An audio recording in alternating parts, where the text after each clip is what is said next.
What's up, everybody? I'm Najee Adams. And I'm Hunter Jacobs. And you're listening to the Hoopball Nets podcast.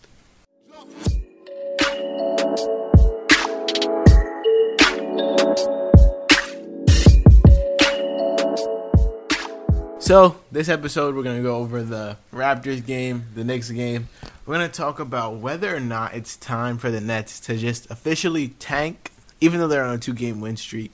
And then we're going to go over, based on our answers, who we believe they can get in the draft. And then give out a Brooklyn Baller of the Week, because the Nets have actually won some games, so it should be exciting.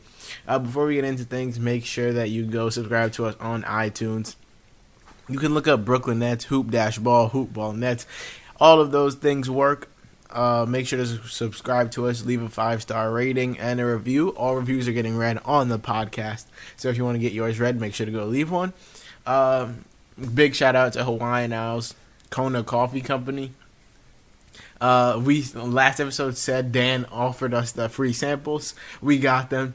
We tried them out. They're amazing. We're actually sipping on them right now as we record this, because even after we record this episode, we have to stay up even. It's currently 2:08 in the morning on Monday night.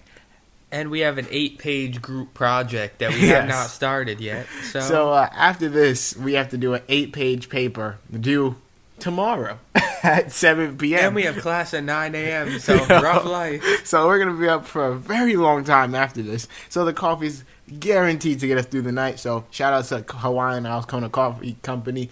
That's a mouthful. Hawaiian Isles Kona Coffee Company, the sponsor of Hoopball and all the Hoopball podcasts. So yeah, let's get into things. The first game up, the Raptors. We were actually not live tweeting this game, but kind of live tweeting the end of it. So what happened was, Hunter, we were together recording the last podcast during halftime. And then Hunter left. Around the third quarter, mid-third quarter. Yeah, Hunter left. So then he's on the road, and I'm watching the OT game, and he's like, call me now. So we literally watched the last 2 minutes of the game through a FaceTime lens, and we were on the edges of our seats, because if they would have lost this game, because they led by double digits earlier in the game, so if they would have lost it, it would have been another game that they lost leading by double digits. Not gonna lie, the last shot that the Raptors had was a wide open shot. Clean, wide open look by Fred VanVleet that he would hit 9 times out of 10. So it was a blessing by God that he missed that shot, because they very well could have lost the game. Fred VanVleet shanked a wide open corner 3. And I was just waiting. As the ball's in the air, I was just taking heartbreak. I was waiting for it to just switch and be over. Easy. But thankfully, it did not go in. On to the box score. Well, no. Let's recap the game first. Matchup. Okay. So, the Nets, I won't say dominated the first half, but, they led for a majority of the first half, and they won the first quarter. And then the end of the second quarter is when the Raptors started to take over, and the Raptors won the second quarter, and then the Raptors came out hot to start the third, and then the Nets took the lead back. It was a lot of back and forth for the whole second half, and then eventually overtime, and the Nets' eventual win by 1 point. So in this overtime sequence, we watched it. It was basically D'Angelo Russell versus Kawhi Leonard for a good majority of the OT. D'Lo had 6 of the Nets' 8 points. As much as I violate D'Angelo Russell and his lack of basketball knowledge, in my opinion, he is the only reason the Nets won this game. He gets all the credit for this win against the best team in the league, because he was the only person on the court for the Nets who looked skilled enough to compete with them. Spencer Dinwiddie played well. Other people put up some solid games. But when they needed a bucket, it went to D'Angelo Russell. Of course, he had his high turnovers, took a bunch of shots, played how he's going to play. But he made the shots he had to make in this game, and it led to them winning. So the Nets actually held the Raptors, one of the best teams in the NBA, to below 40% shooting, which is new because they usually allow their opponents to shoot 45 to 50% from the field. But they allowed the Raptors to shoot 39.3% from the field, 31.4% from the three-point line. The Nets themselves shot 43.9% from the field and 31.4% from the free throw line. They were actually identical And the number of threes they took and the number of threes they hit, both teams were 11 for 35. He meant 31.4% from the 3-point line, not free throw line. Wait, what did I say? You said free throw line? Well, they were both 31.4% from the 3-point line. It's 2 a.m. 11 for 35. The Nets lost the turnover battle 15-20, so they got out turnovered by 5. That was mainly D'Angelo Russell, but yeah, D'Lo had 6 and Jared Allen had 4. So that's 10 right there. That's 10 of their 20 right there. The Raptors had 7 blocks compared to the Nets 2. They out offensive rebounded the Raptors 16-6, and they completely dominated the boards and won the rebounding battle. Which is kind of shocking, being that the Raptors play 3 good rebounding big men as opposed to the Nets just having Ed Davis and Jared Allen to hold it down. But the Nets won 60-41 on the board, so that's kind of crazy. It could also be because the Raptors missed a majority of the shots they took. But I'm not going to discredit the Nets win, but I believe this was just a terrible off night for the Raptors, and the Nets caught them at the perfect time. When you have the best record team in the NBA, I don't know if they're the best team. They've been playing like the best team. When you have them shoot 39% from the field and have nobody on their bench shoot 30%, that's just an off night. I don't think the defense is that great to be credited with that, but they did a solid job. They got the win. A win is a win. On to the Raptors box score. So, as I said previously, Kawhi Leonard went off 37 minutes, which was a team high. 32 points, 10 of 21 from the field, 5 of 6 from 3, 7 of 8 from the free throw line, 3 rebounds, 4 assists, 4 steals, and a block. Kawhi Leonard's a monster. He's been an MVP candidate. It really shows the difference between him and DeMar DeRozan, because Kawhi leaves the Spurs, comes to the Raptors. DeRozan goes to the Spurs. The Raptors are suddenly dominating the East, and the Spurs are not in the playoffs. I don't even think they're in the playoffs, West. yeah. So, I'm not saying DeRozan is not a great player, because he is, but Kawhi Leonard just makes that much more of a difference on the court and shows it every game with games like this one. Pascal Siakam, 36 minutes, which was the most behind Kawhi Leonard. He had 16 points, 6 of 15 shooting, knocked down a 3, 6 rebounds, 2 assists, 1 steal, 2 blocks. At this point, that's a normal game for him. A lot of people are saying he's most improved player. He is a candidate for it, I believe so. He's been going. The funny thing is, I dropped him in fantasy earlier in the year when he was garbage, and now I'm just regretting it because I've gone on a 3-game losing streak. But Pascal Siakam he's actually nice. Unfortunately, Derrick Rose is not eligible for most improved player because of his lack of games, and neither is Zach LaVine. Is there a comeback player of the year? No. There is in the NFL, though. There should be in the NBA. If there was, Zach LaVine would win it over Derrick Rose, likely. Doesn't the ESPYs have a comeback player of the year? Yeah. It should be Derrick Rose. Zach LaVine is also a good Okay, but yeah. Zach LaVine's fine. It should be Derrick Rose. Yeah, I mean, simply because of the storyline, I believe so. Jonas Valanciunas, or Valanciunas, I've never known how to say his name. 26 minutes, 24 points, 10 of 15 shooting, 0 of 2 from 3, 8 rebounds, no other stats except the block. He didn't have an assist, a turnover, a steal, nothing. I don't want to say he killed Jared Allen, but he had a good game. Yeah, he had a pretty solid game. 24 points. He was the only person on the team to shoot above 50%, so he's really what kept them alive. On to Danny Green. He really didn't do much. 34 minutes, 2 points, only attempted 2 shots. One of them was a 3. He missed it. 4 rebounds, 2 assists, not much else. Kyle Lowry. Fantastic defense on Kyle Lowry, although it is also horrible offense on his part, and he's been struggling so badly lately. After having a great start to the year, looking like a surefire all-star, awful last couple games, terrible. He only had 3 points on 1 of 8 shooting, with 11 assists and 5 turnovers. So I mean, it wasn't really all that great of a game because he had 11 assists, but he did have 5 turnovers. So You know what just came to my mind? Slightly off topic, but do you think D'Angelo Russell's going to make the All-Star game? Because if you think about it, Oladipo's probably not making it. because of the injury. December is going to be over. He's not going to make it. Kyle Lowry, how many guards make it? It's going to be hard because he'll make it over John Wall. John Wall's having a terrible year. Actually, maybe not. Bradley Beal will make it. Bradley Beal will make it. Kyrie, Kemba. Lowry, maybe? Let's just put Lowry It's in. close with Lowry. Lowry goes in.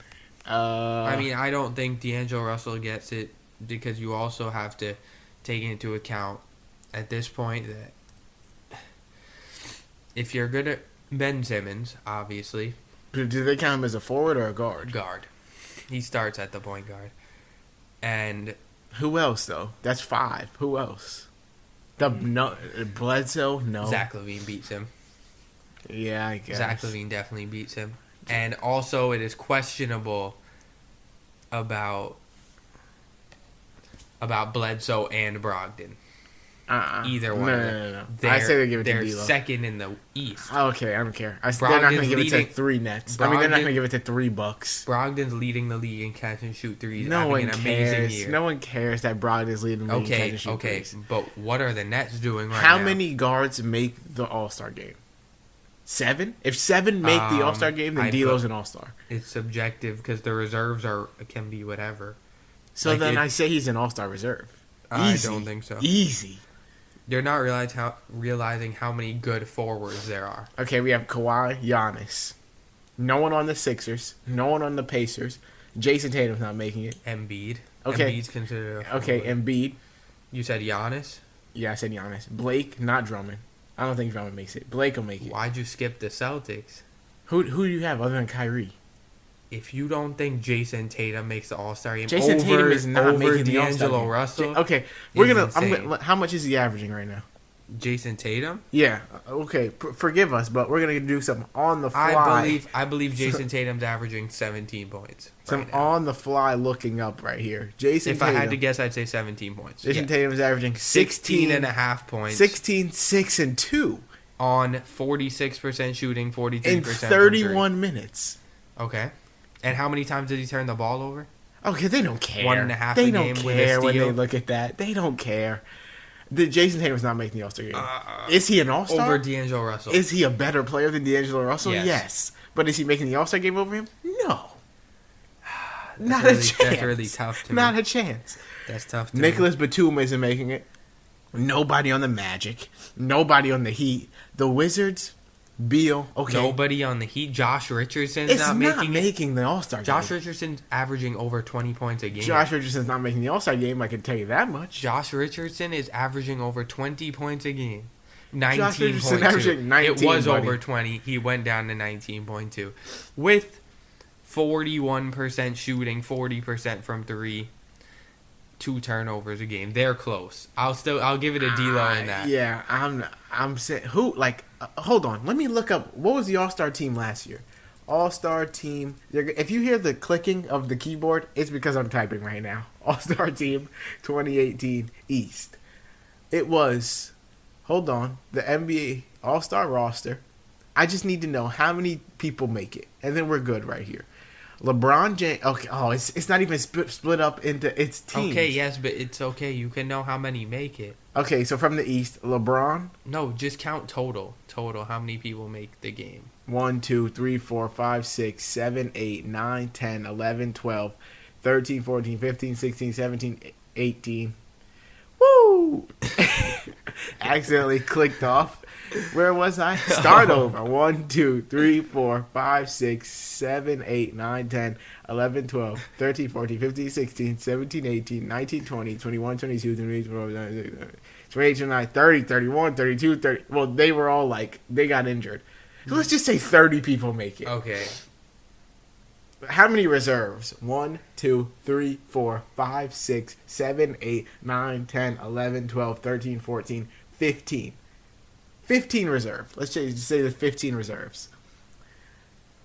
There's no way you're telling me. No, it's 7 reserves in each conference. Okay, fine. So D'Angelo Russell just has to be a top 13 player? 12. 12, okay. Who all right, let's 12 players better than D'Lo in the East that aren't starting. So we have Kawhi's going to start. Kyrie will probably start at the 1. The starters are going to be Kyrie. Oh, that's tough. Who's the 2? Who's the Beal? starting 2? Probably Ben Simmons. They're probably going to start Kyrie and Ben Simmons, if I had to guess right now. You're forgetting that the Sixers have Jimmy Butler.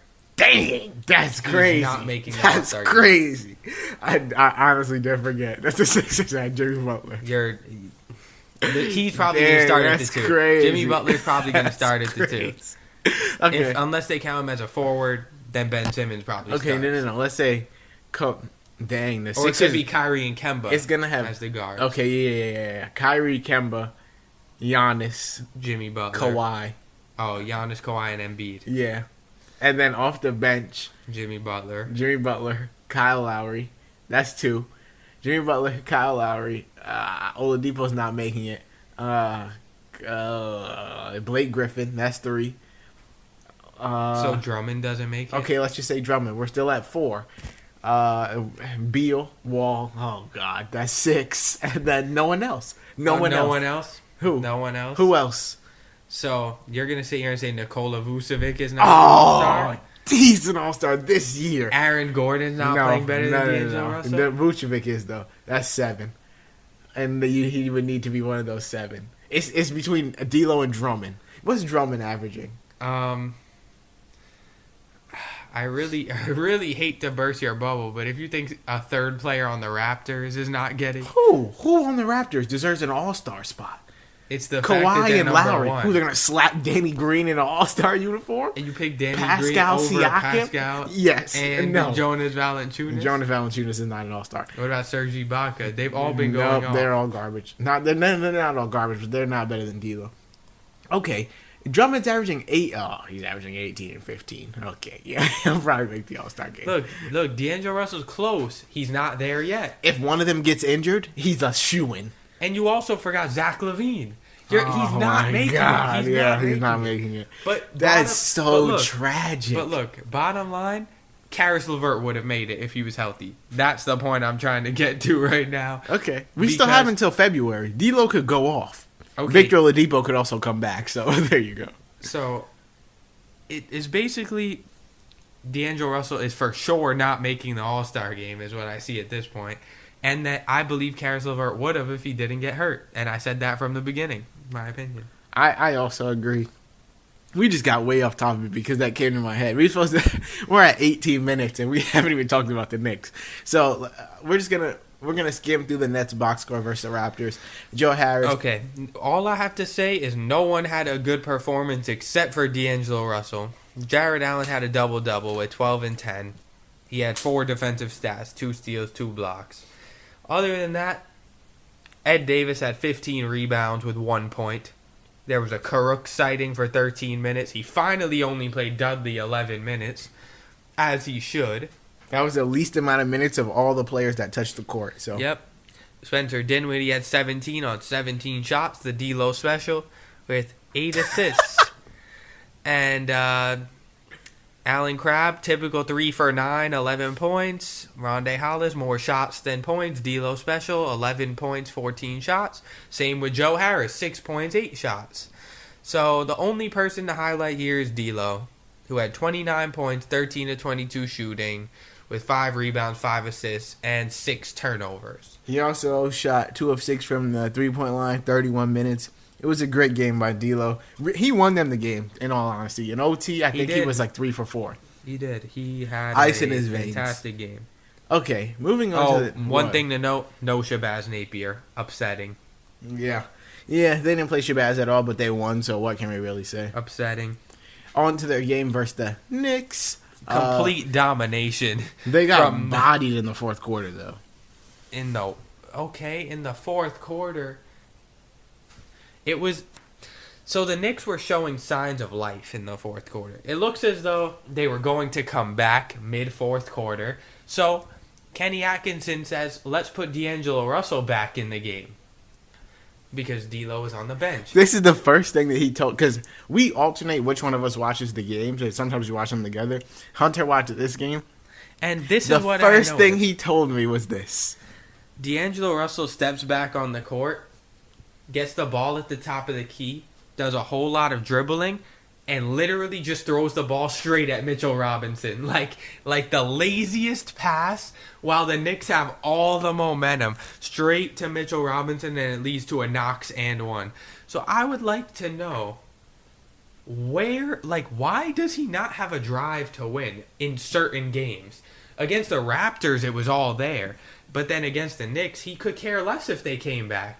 It really does not make sense to me. And then, of course, he immediately got pulled from the game, as he should. And Spencer Dinwiddie, who had the best performance of this game, finished the game. I don't think that he doesn't have a drive. I just think that the basketball IQ isn't there yet. But, some things just can't be. There's no excuse for some things, that being one of them. On to the matchup. The Nets shot 48.9% from the field, almost 50%. They shot 50% from the three-point line, not the free throw line. They shot 50% from the three-point line, 11 of 22. They shot 60% from the free throw line. The Knicks shot 47% from the field, 30.8% from the three-point line, and 60% from the free throw line. Whew. They tied in turnovers. Both had 12. The Nets out offensive rebounded them 12-9, and overall out rebounded them 45-40. On to the box score. The Knicks, they basically got lit up by Enes Kanter. I continue to say this. He always bodies Jared Allen. But in my opinion, I believe Fizdale is perfectly executing the tank mode season, because you see how he had 23 and 14? Look at his minutes. 26. 26 minutes. Do you know what he didn't do? He did not touch the court in the fourth quarter. Because Fizdale played the lineup of Ntilikina, Trier, Dotson, Knox, and Mitchell Robinson the entire fourth quarter. Yeah, he was just looking at. I didn't know what to say. I thought you were gonna keep talking. He was. It makes sense because the Knicks aren't making the playoffs. The Knicks aren't gonna make the playoffs anytime soon. So and I'm pretty sure they know they're not signing any big free agents. So they're focused on getting a good spot in the draft, which they're 8-19 currently. 8-20. 8-20. They are currently the 12th team. Yeah, the 12th seed in the East. Fifth worst team, so fifth pick. They're doing everything right. You might as well tank against the Nets, who's one of your competitors for the worst teams in the league. And honestly, Frank Ntilikina before this game had 2 DNP CDs. So it's so random what Fizdale decides to do.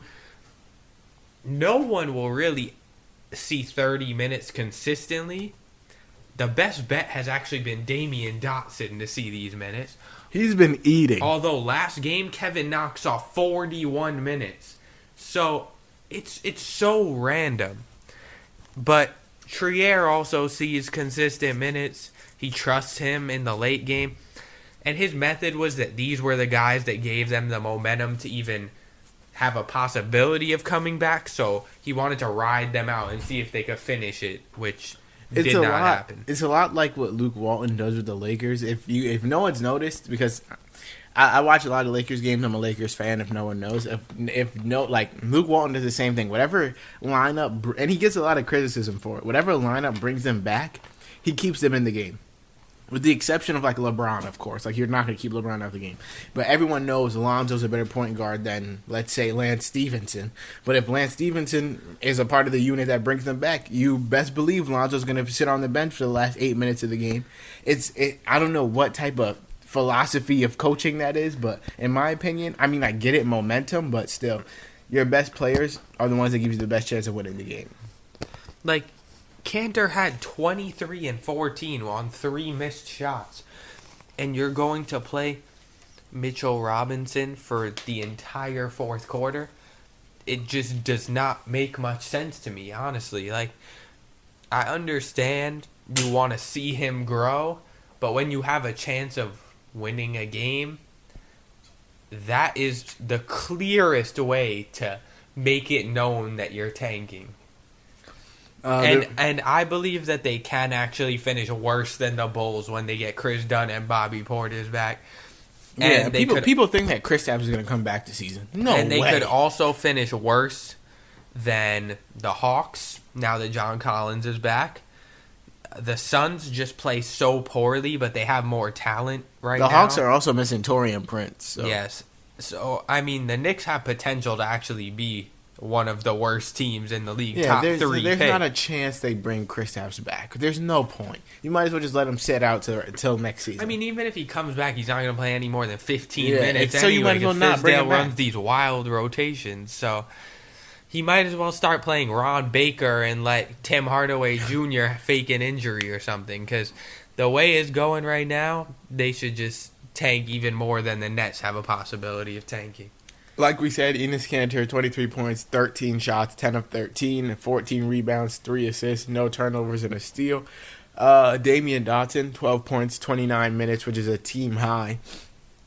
5 of 10 from the field, 3 rebounds, 2 assists. Similar game from Trier, 15 points, 5 of 11 shooting, 2 rebounds.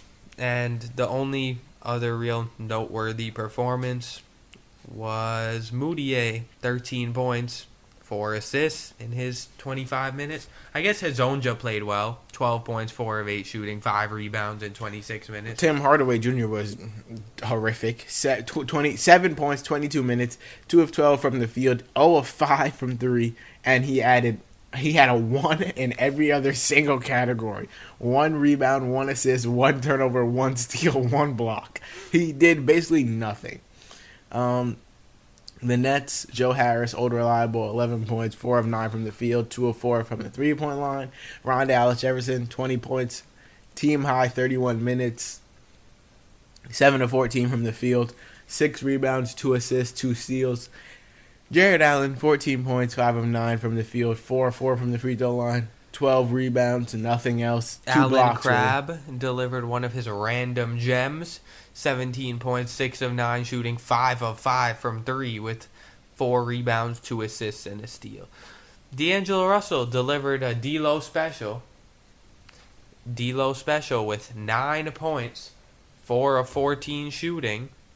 So more shots than points, and 11 assists. So that's a plus. He did see double-digit assists, but kind of a disappointing performance.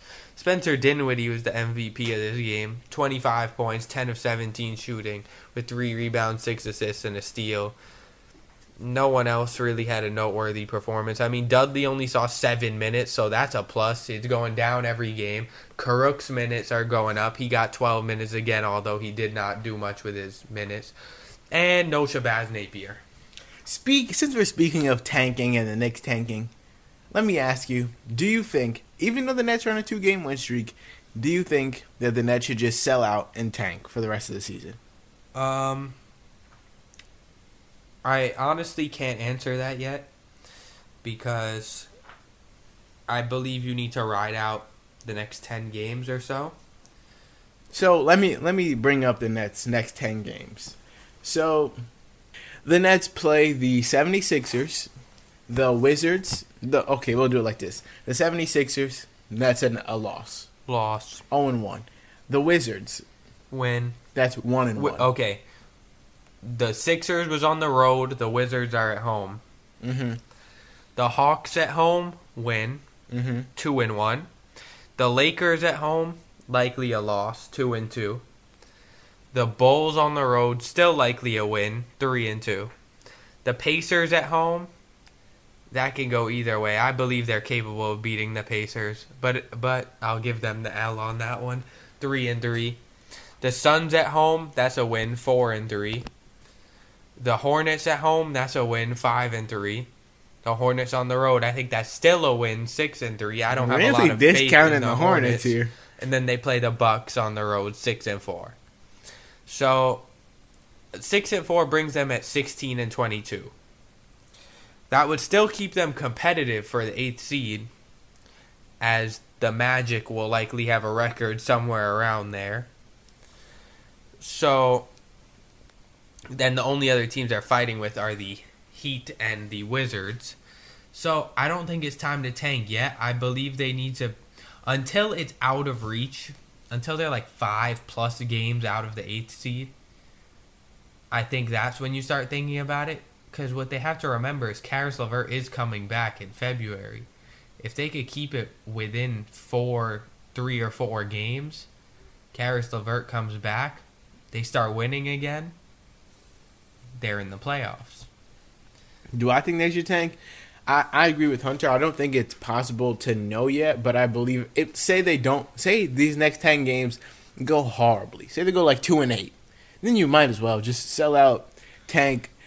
By tank, I mean, I don't want to say sit your best player because your best player is D'Angelo Russell and you need him to develop. Basically, you don't play a whole lot of Dudley and Ed Davis and play a whole lot of Rodion Caruks and Jean Musa off the bench is essentially what he's saying.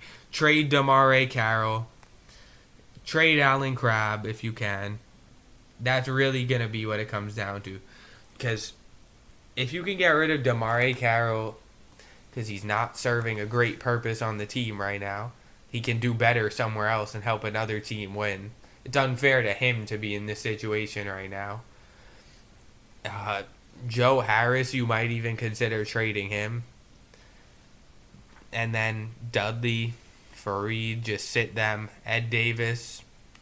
You got to just play more of D'Lo, Allen, Rondae Hollis, Dinwiddie, those players. The players that you want to see more of and see what they can really do so that a free agent knows what they're getting themselves into when they join the team. Since we're on the topic of young players, right now, what are the Nets? The 6th worst team in the league? Yes. So we're looking at this Bleacher Report mock draft, the latest mock draft. They have the Nets taking Romeo Langford, the freshman shooting guard from Indiana. Do you think that's a good pick for them? That is one of the 2 players, because obviously I'm not counting the Duke Big 3 or Bol right now.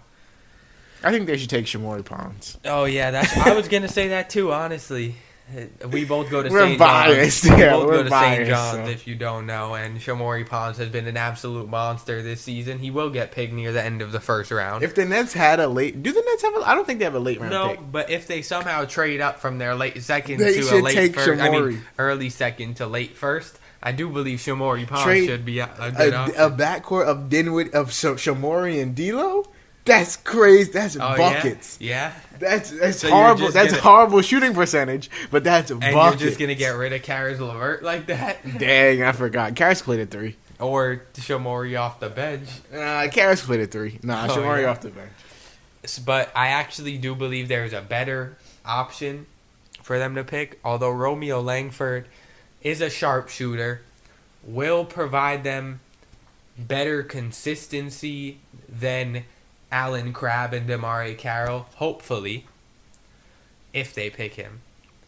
But I do believe that if they come up with the 6th pick, that they will end up taking Nazir Little out of UNC.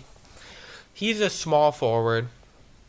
He fills a hole that they really need to fill because Joe Harris is not really a small forward. Joe Harris is a shooting guard who is forced to play the 3 on the Nets. And honestly, Nazir Little's like an athletic 6'6", 220-pound forward. The best comparison I have for Nazir Little is Robert Covington with more athleticism. And less of a 3-point shot. No. I believe he'll like Covington, he will develop a consistent 3-point jumper, and he will develop lock-up defense. He has the tools for it. He's already an average defender, and he'll come in to the right situation, develop those skills, and I believe he will be a slightly more athletic Robert Covington. And the Nets are in desperate need of someone who is like that. Of that build, yeah. Because Rondae Hollis has a similar build, but he cannot shoot even a little bit. And he's just lacking something that the Nets need. Like, I guess, reliable scoring as well as lockup. They don't have any player who can defend really well and score really well. And I think Nazir Little would really fill a hole that they have. And especially if they are able to get Tobias Harris in the offseason, having those as the two forwards, and then Rondae Hollis goes back to a bench, that's a scary team for next season. Yeah, I agree. Romeo Langford and Nazir Little should be there. Would be my top two choices. Of course, as the season goes along and the college season goes along, we'll develop more predictions and things like that. Moving on to the Brooklyn Brawler of the Week, we're going to wrap things up. We're giving it to, drumroll please, his second of the season, D'Angelo Russell. In 4 games, 31.1 minutes per game. He's averaging 21.3 points, 2.5 triples, 4 rebounds, 6.5 assists, 1.5 steals, no blocks, on 45% shooting. 20 shots per game, which is the most on the team. 75% from the free throw line. Jesus. Okay. So, I personally wanted to give this to Jared Dudley, but I got outvoted. No, you caught me off guard. I was not expecting you to say that at all. He couldn't even keep a straight face. I thought he was going to say Jared Allen, and then I hear Dudley come out of his mouth. There's no doubt that D'Lo deserved this award. Yeah, he got it this week. He still has less than Karis LeVert despite playing the whole season. Miraculous feat for a franchise cornerstone. And somehow, if by February 1st, when Karis LeVert is on track to come back, if D'Angelo Russell still does not have more than 3 Baller of the Weeks, Najee will have to paint Karis LeVert on his chest. So I'm hoping D'Lo can't win another one for the next few weeks, and it goes to like Dinwiddie, Jared Allen, Allen Crabbe, maybe even a Jared Dudley emerges. Yeah, okay. You never know. But D'Lo got it this week. Yeah, so D'Lo has only for the Raptors game, because he played horrible in the Knicks game, and they lost the other 2 games, so it doesn't really matter. But the Raptors game was enough for him to win it. Say what you want. D'Lo won it. We're extremely hyper for it being 2:51 in the morning. We're off the Hawaiian Isles Kona Coffee, so make sure you guys go check them out. You can find them on Twitter. Just look up Hawaiian House Kona Coffee or High Kona Coffee. I think that's their Twitter handle. Mm-hmm. Look them up on Amazon. You'll find them easy. Hawaiian House Kona Coffee. We're going to wrap this up. We have an 8-page paper to write. We have class at 9 a.m. It's 3 in the morning right now. So, yeah. Make sure you go follow us on Twitter, guys. Make sure to subscribe on iTunes. Look up Hoop-Ball, Brooklyn Nets, or Hoop Ball Nets. Leave a 5-star rating and a review. All reviews getting read on the podcast. Like I said before, make sure to follow us on Twitter at Hoop Ball Nets. Make sure to follow us individually. I'm at Najee Adams _. If you don't know how to spell Najee, Najee Adams _. Hunter's at Hunter _JKR. And that'll do it for this episode, guys. Thanks for listening.